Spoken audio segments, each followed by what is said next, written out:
Hey everybody, I hope you're having a great Cinco de Mayo and that margaritas and tacos are in your immediate future, or however you celebrate Cinco de Mayo. Well, Justin Trudeau's hypocrisy knows no limit.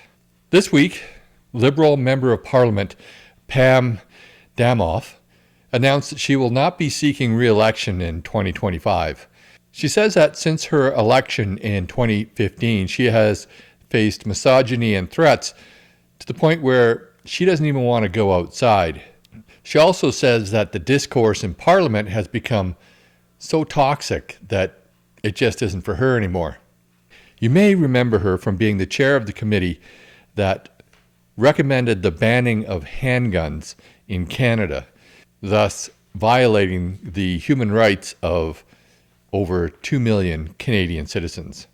Justin Trudeau responded to her announcement in his typical fashion of first virtue signaling, and then, in a demonstration of his hypocrisy, he attacked Pierre Poilievre.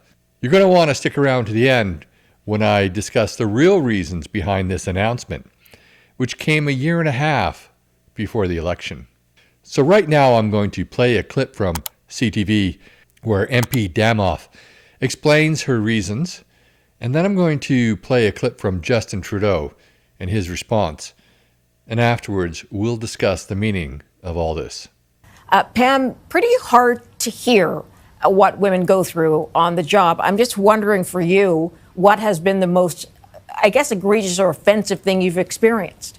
I think it's a combination of things, and it's not one individual incident. I think what for me has changed over the last 9 years has been really the discourse that I encounter at home, and also just the tone and the toxicity in Parliament.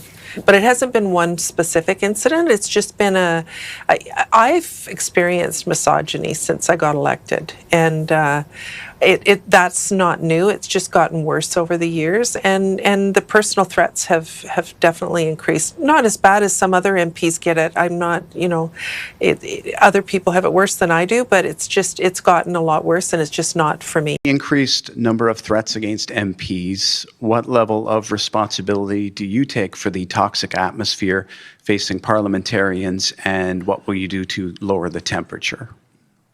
We are seeing all around the world, in all of our democracies, an increase in polarization, an increase in the divisiveness, and indeed more and more extremist voices slipping into political conversations at a time when democracy seems to be backsliding around the world. That is why it is incumbent on every politician, every leader, to take on their responsibilities about trying to bring people together and trying to solve the challenges that are out there, which makes it so completely irresponsible that in all the hubbub in the House this week, people are overlooking the fact that the leader of the official opposition refuses to condemn a violent, anti-government, white nationalist organization like Diagolon. He will not come out and condemn them and what they stand for. And when you have leaders trying to reach out to bring in voices like that, when he refuses to reject the endorsement of Alex Jones.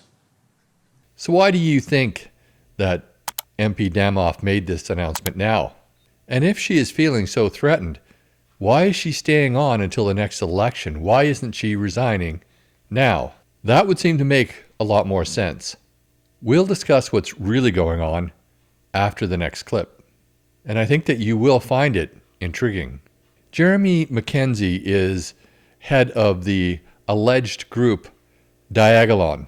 Justin Trudeau claims that Pierre Poilievre is seeking the support of Jeremy MacKenZie, but in fact, Jeremy MacKenzie, as you'll see in this clip, despises Pierre Poilievre, and Pierre Poilievre equally despises him. So for Justin to claim that Pierre is seeking Jeremy's support, well, that's just completely ridiculous. One thing, most of all, that I cannot abide by and I cannot allow to transpire without challenge is a lie, which is what this Prime Minister and his team have been perpetuating. This is not the first or likely last time the Conservative Party of Canada will have to suffer the indignity of dealing with this island of misfit toys called Diagolon, and it is very clear to my audience as well as the CPC, I'm sure, and Mr. Poilievre himself, that we are not mutual friends. In fact, there's a very deep and I'm sure mutual disdain for one another. So MP DAMOFF makes this announcement about a year and a half before she really needed to. The election isn't until October of 2025. I'm not going to call into question her claims about feeling threatened, but I think the real reason she made this announcement so early is that she told Justin Trudeau about her intentions, and Justin decided that he could make political hay with this announcement and wanted it to be made sooner than later, so he could project what he's been doing onto Pierre Poilievre and gain some support. Let's just look at the facts. Pierre Poilievre will constantly bring up parliamentary business and question the policies of the government, which is what he's supposed to do. He is the official opposition.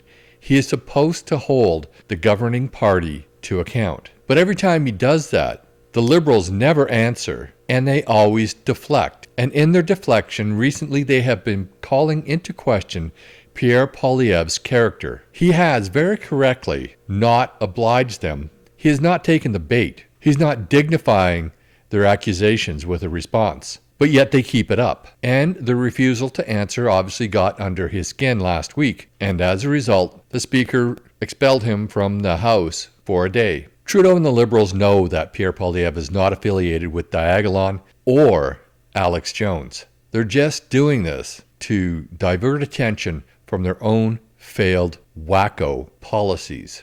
It's as simple as that. I believe that Member of Parliament Pam DAMOFF may be referring to Justin's actions as opposed to anybody else's. Let's just look at the facts. Justin himself is a misogynist. He's admitted to 2 groping incidents. He kicked Jody Wilson-Raybould out of the caucus because she wouldn't comply with his unreasonable demands, and that's still under investigation today. He also kicked out other female members of his Liberal caucus. Not to mention when he elbowed a Conservative member of Parliament in the breast when he was manhandling another member of Parliament. And let us not forget the time that he called a Conservative member of Parliament in the Harper government a POS, which is recorded and available to view on the internet. I won't play it here, but I'll put a link to a video which does play it in the description below. So who's really the misogynist? And who is really fueling the toxic discourse in Parliament? Well, I think it's Justin, but that's my opinion. I'd love to hear what you have to say in the comments below. I do try to acknowledge and respond to as many comments as I can. I do read all of the comments. And while you're down there, I would ask you to like this video as well and share it with your friends, and subscribe to my channel if you haven't already. And I'll see you on the next video.